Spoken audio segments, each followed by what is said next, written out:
வணக்கம் நேயர்களே, இது உங்கள் சேனல் ஜி. இன்றைய நவராத்திரி திருவிழா நிகழ்ச்சியில்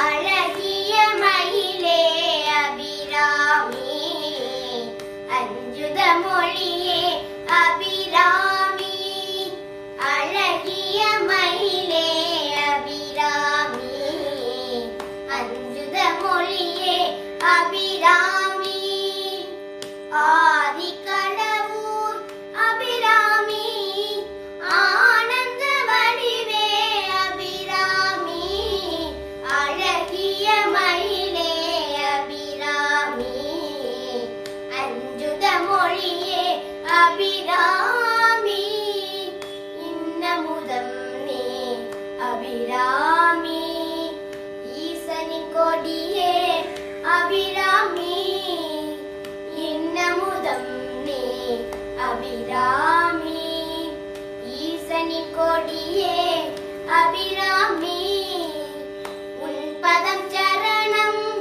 அபிராமி, ஊழ்வினை அளிப்பாய் அபிராமி, அழகிய மயிலே அபிராமி, அஞ்சுத மொழியே அபிராமி, என் மனம் அறிவாய் அபிராமி, ஏன் பயம் என்பாய் அபிராமி, என் மனம் அறிவாய் அபிராமி, ஏன் பயம் என்பாய் அபிராமி, ஐதெழுத்தாலே அபிராமி, ஐந்தொழில் புரிவாய் அபிராமி, ஐதெழுத்தாலே அபிராமி, ஐந்தொழில் புரிவாய் அபிராமி, ஒன்பது மணியே அபிராமி,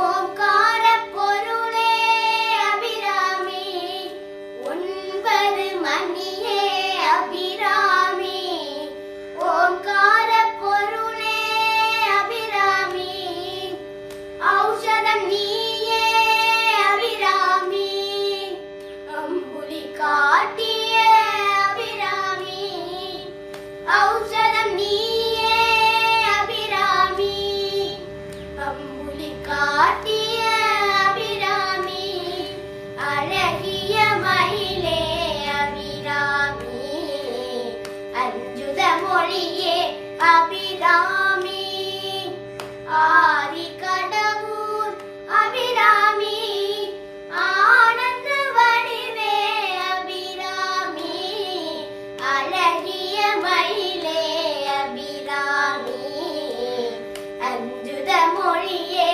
அபிராமி.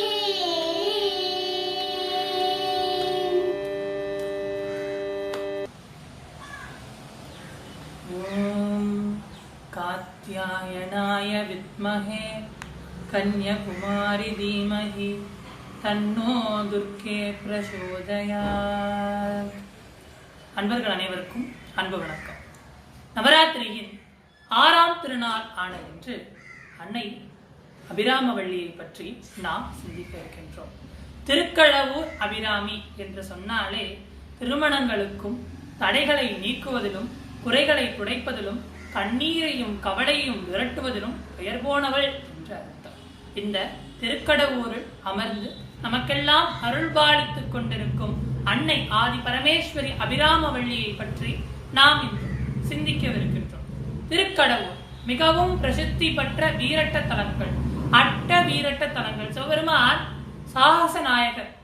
அவர் செய்யாத அதிசயம் என்று ஒன்று இவ்வுலகில் கிடையாது. அப்பேற்பட்ட மூர்த்தி செய்த அதிசயங்களுள் வீரற்ற செயல்களுள் 8 சிறந்த வீரங்களை அட்ட வீரட்ட தலங்கள் என்று அழைக்கின்றோம்.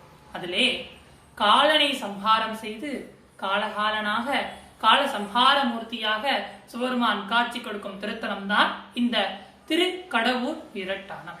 இத்திருக்கடவூர் வீரட்டானத்திலே ஆதி நாயகியாக, அழகிய மயிலாக, அஞ்சுத மொழியாக, கருணையின் உருவமாக அன்னை அபிராம வள்ளியாக காட்சி கொடுத்துக் கொண்டிருக்கின்றார். இந்த திருக்கடவூர் தலத்தை பற்றி கூற வேண்டுமே ஆனால், தேவர்கள் திருப்பார்கடலை கடையும் பொழுது அமிர்தம் கிடைத்தது.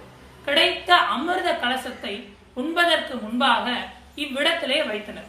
வைத்த தேவர்களோ அமிர்தம் கிடைத்த மகிழ்ச்சியிலே வாழ்விலே அனைவரும் செய்யும் பெரும் தவறு இது. என்ன தவறு அப்படின்னாக்கா, நம்ம ஒரு காரியம் தொடங்கும் போது பயம் இருக்கும். பயம் இருந்தா பக்தியும் இருக்கும். அதான் அதுக்கு பேர் பயபக்தின்னு வச்சாங்க. பயம் இருக்கும், பக்தி இருக்கும். நம்ம அந்த காரியத்தை வெற்றிகரமா முடிக்கும் பொழுது நம்ம தான் வெற்றிகரமா முடிச்சிட்டோமே அப்படிங்கிற நிம்மதி வந்துடும்.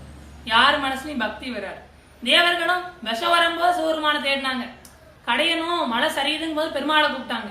எல்லாம் முடிஞ்சு அமிர்த கலசம் கிடைச்சதுக்கு அப்புறம் ஒண்ணுமே பண்ணல. எதை செய்யல, எந்த ஒரு செயலை செய்தாலும் முழு முதற் கடவுளான கணபதியை நினைக்க வேண்டும். தேவர்கள் அமிர்த கலசத்தை வச்சுட்டு குளிச்சுட்டு வந்து சாப்பிடுவோன்னு போயாச்சு. விநாயகரை கும்பிடுது. விநாயகர் என்ன பண்ணாரு, எப்போ தேவர்களுக்கே இப்படி ஒரு நினைப்பு வந்துச்சோ இனிமேல் இந்த குடம் யாருக்கு போகக்கூடாது, தேவர்களுக்கு போகக்கூடாதுன்னு என்ன பண்ணிட்டாரு, இந்த குடத்தை ஒரு லிங்கமா மாத்திட்டார். அமிர்த குடத்தால் ஆன ஈஸ்வரர். அதனாலதான் அவருக்கு அமிர்த கடேஸ்வரர். திருக்கடவுர்ல சுவாமி பேரு அமிர்த கடேஸ்வரர், அமிர்த குடத்தால் ஆன ஈஸ்வரர். அப்ப அமிர்தம் யாரு, அந்த சிவபெருமான் தான். அந்த அமிர்தமாக விளங்கக்கூடிய இறைவனுக்கு அம்பிகையாக, அமிர்த வள்ளியாக, அம்புஜ வள்ளியாக, அழகில் யாவரும் ஒவ்வாத வள்ளியாக, அபிராம வள்ளியாக அன்னை காட்சி கொடுத்து கொண்டிருக்கின்றார். அதனாலதான் அவ அழகிய மயில். ஆக திருக்கடவுருக்கு இவ்வளவு சிறப்பு, அபிராமிக்கு எவ்வளவு சிறப்பு. ஆக இந்த அபிராமி அம்பிகையினுடைய கோயிலை பற்றி பேசணுமே ஆனால் அபிராமி அந்தாதி அனைவரும் நினைவுக்கும் வரும். அபிராமி அந்தாதி எல்லாரும் படிக்கக்கூடிய ஒரு அற்புதமான நூல். அந்த அபிராமி அந்தாதிக்கு ஏன் அப்படி ஒரு சிறப்பு அப்படின்னா, இன்னொரு காலத்துல இப்போ எல்லாமே எந்த ஒரு விஷயத்தை பத்தி நமக்கு சந்தேகம் வந்தாலும் எல்லாரும் போன் எடுக்கிறோம், பாக்குறோம், முடிஞ்சு போயிருது. அன்னைக்கெல்லாம் பஞ்சாங்கம் பார்க்கணும்னா அதுக்குன்னு ஒரு பரம்பரை உண்டு, வித்யா பரம்பரைன்னு சொல்லுவாங்க. அந்த பரம்பரையில பிறக்கக்கூடிய ஒருத்தங்க ஒரு ஊருடைய ஒரு கோவில், ஒரு சிவாலயத்துல இருப்பாங்க. அந்த மாதிரி நம்ம திருக்கடவுர் அபிராமி கோயில்ல பஞ்சாங்கம் வாசிக்கிற ஒரு பேர் சுப்பிரமணிய பட்டர்னு பேர். அவங்க வேலை என்னன்னாக்கா, இன்னைக்கு கிரகங்களை கணிச்சு இன்னைக்கு இன்ன திதி, 10 திதிகள் மொத்தம் 15. இன்னைக்கு அஷ்டமியா, நவமியா, திரியோதசியா, பிரதோஷமா, பௌர்ணமியா, அமாவாசையான்னு சொல்லணும். இதான் இவரோட வேலை.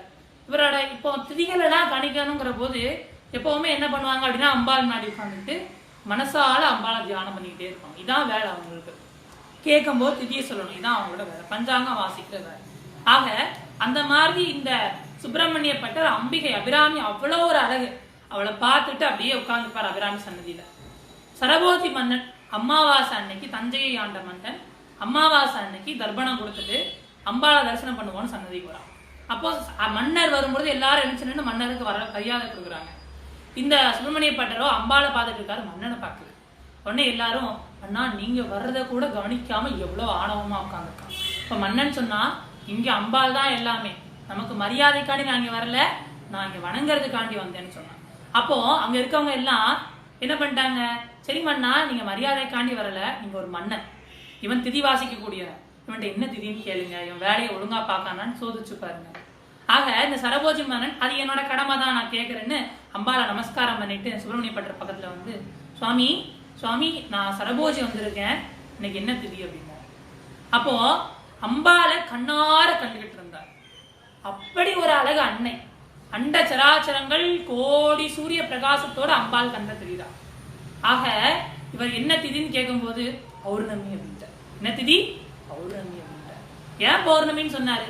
அமாவாசை இன்னைக்கு. அப்ப அமாவாசை முடிஞ்சதுக்கு அப்புறம் பௌர்ணமி அம்பாளை வந்து தரிசனம் பண்ணி, அம்மா இன்னையில இருந்து பௌர்ணமி ஆரம்பிக்க போதுன்னு அம்பாள்கிட்ட வேண்டுது. அதை கண்ணால அவர் பார்த்துட்டார். அதனால இவர் பௌர்ணமின்ட்டார். ராஜா பௌர்ணமி தானா? பௌர்ணமி தான் சாமி அப்படின்ட்டு அவர் கண்ணை மூடிட்டார். உடனே ராஜா வந்து சொல்றாரு, இவர் பௌர்ணமின்னு சொல்லியிருக்காரு, இன்னைக்கு பௌர்ணமி வரலன்னா இவர் தண்டனையை கொடுங்கன்னு அவர் எங்க போயாச்சு? தஞ்சை மாநகரத்துக்கு போயாச்சு. இப்ப இங்க இருக்கவங்களுக்கு எல்லாம் ஏற்கனவே நல்லவங்கன்னா ஆகாதவங்க 4 பேர் இருப்பாங்க.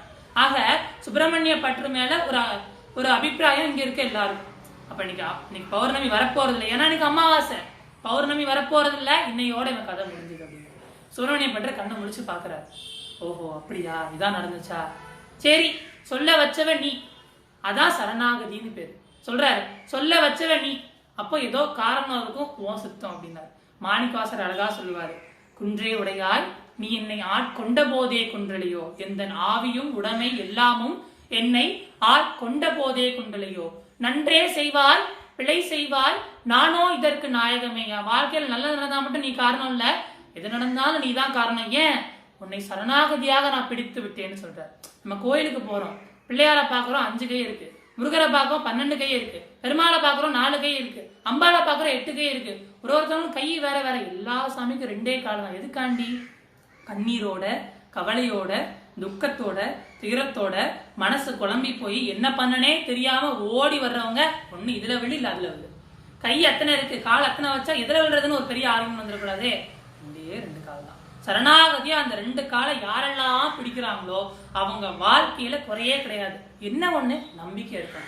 பக்திங்கிறது உணர்வா உறவான்னு கேட்டா இது உணர்வும் கிடையாது, உறவும் கிடையாது. பக்திங்கிறது கண்மூடித்தனமாக நாம் இறைவன் மீது கொள்கின்ற நம்பிக்கை. அபிராமி பட்டராகிய சுப்பிரமணிய பட்டருக்கு அபிராமி மேல அசைய முடியாத நம்பிக்கை. அவர் பாட்டு உட்கார்ந்தார், பாட ஆரம்பிச்சிட்டார். தாரமர் கொன்றையும் சண்பகமாலையும் பாட ஆரம்பிச்சார். 101 பாட்டு பாடுறார், பாடிக்கிட்டே இருக்கார். இந்த அபிராமி இந்தாதில மிக அழகா சொல்றாரு. அபிராமினா யார்? நம்ம அபிராமி இந்தாதி எடுத்து படிச்சோம்னா அபிராமினா யார்? உதிக்கின்ற செங்கதிர் உச்சி திலகம் உணர்வுடையோர் மதிக்கின்ற மாணிக்கம் மாதுளம் போது மலர்கமலை துதிக்கின்ற மின்கொடி மென்கடி குங்கும தோயம் என்ன விதிக்கின்ற மேனி அபிராமி எந்தன் விழுத்துணையே. மனிதரும் தேவரும் மாயா முனிவரும் வந்து சென்னி குனிதரும் சேவடி கோமளமே அழகில் யாவரும் ஒவ்வாத வள்ளி தான் அபிராமிங்கிற. எப்படி ஒரு செங்கதிரானது உதிக்கும் பொழுது கோடி பிரகாசத்தை கொள்கின்றதோ அது போல அன்னையின் திருமுகமானது கோடி பிரகாசத்தை கொள்கின்றது. மனத்துயரோடு வரும் பக்தர்களின் மனதில் ஒரு திவ்யமான ஒளியும் நம்பிக்கையும் பிறக்கின்றது. இதுதான் அபிராமின்னார். சாமி இவதான் அபிராமி. சரி, இந்த அபிராமிய கும்பிட்டா என்ன கிடைக்கும்? எல்லாரோட கேள்வி அதுதானே. கும்பிட்டா என்ன கிடைக்கும்? தனம் தரும், கல்வி தரும், ஒரு நாளும் தளர்வரியா மனம் தரும், தெய்வ வடிவம் தரும், நெஞ்சில் நல்லெண்ண எல்லாம் தரும், அன்பர் என்பவர்க்கே கணம் தரும் உங்களால் அபிராமி கடைக்கண்களே. இந்த அம்மா ஓரக்கண்ணால பார்த்தா போதும்பா, வாழ்க்கையில் இவ்வளவும் வரும். சாமி இவ்வளவும் வருவீங்களே, இந்த அம்மா உங்களுக்கு என்ன கொடுத்தா? இந்த அம்மாவே பார்த்துட்டு இருக்கீங்களே, உங்களுக்கு இந்த அம்மா என்ன கொடுத்தா? விழிக்கே அருளுண்ட அபிராம வள்ளிக்கு வேதம் சொல்ல வலிக்கே வழிபட நெஞ்சுண்ட மக்கள் வழிகிடக்க பழிக்கே சுழன்று பாவங்களே செய்து பால் நரக குளிக்கே அளந்தும் கைவர் தன்னோடு என்ன கூட்டணி அப்படின்னு 72வது பாட்டுல பாடுறார். அம்மாவை பார்த்து கேட்கிற, அம்மா வேதம் சொன்ன வழிக்கே நான் உன்னை வழிபட்டு கொண்டிருக்கின்றேன், என் கண்கள் உன்னையே கண்டு கொண்டிருக்கின்றது, எனக்கு இப்படி ஒரு துயரமானு கேட்டாரு. அம்மா மனசு இறங்கிடுச்சு. காதல போட்டிருந்த அந்த தடாகத்தை எடுத்து வானத்துல வீசினா. அம்மாவாசை, ஊரெல்லாம் இருட்டி இருக்கு, வானத்துல நிலா வந்துச்சு. அம்மாவாசையை பௌர்ணமியாக மாற்றி காட்டினாள் அம்பிகை. சரி சாமி, இப்படி எல்லாம் அம்பாளை பத்தி சொல்றீங்க, நாங்க எப்படி கும்பிடுறது? நீங்க அம்பாளை மனசால கும்பிட்டுக்கிட்டே இருக்கீங்க, நாங்க இன்னைக்கு இருக்க அந்த வாழ்க்கையில இந்த அம்மாவை எப்படி கும்பிடுறது? 100 பாட்டை படிச்சு முடிச்சு கடைசியா சொல்றாரு. ஆத்தாளை எங்கள் அபிராம வள்ளியை அண்டமெல்லாம் பூத்தாளை மாதுளம்பூ நிறத்தாளை புவியடங்க காத்தாளை அங்கையில் பாசாங்குஷமும் கரும்பு வில்லும் சேர்த்தாளை முக்கண்ணியை தொழுவார்க்கு ஒரு தீங்கில்லையே. யாரெல்லாம் இந்த அம்மாவை மனசார நினைக்கிறாங்களோ அவங்க வாழ்க்கை எவ்வளவோ கஷ்டத்தால நிறைந்த அமாவாசை போன்ற இருளோர் இறைந்தாலும் அன்னையின் அருள் என்ற அருள்முக தாமரையினால் அது பௌர்ணமியை போன்று ஜொலிக்கும். தொழுவார்க்கு ஒரு தீங்கு இல்லையே முடிச்சார் இல்லையா? ஆக நாமும் இத்தொழுவார்க்கு ஒரு தீங்கு இல்லையே என்று அன்னை அபிராமியை மனதால் நினைந்தோமே ஆனால் அவனுடைய அருள் இன்று முதல் என்றென்றும் நம் வாழ்வை பௌர்ணமி போன்று மாற்றும் என்று கூறி அன்னையை வேண்டி வணங்கி விடைபெறுகிறோம். நன்றி, வணக்கம்.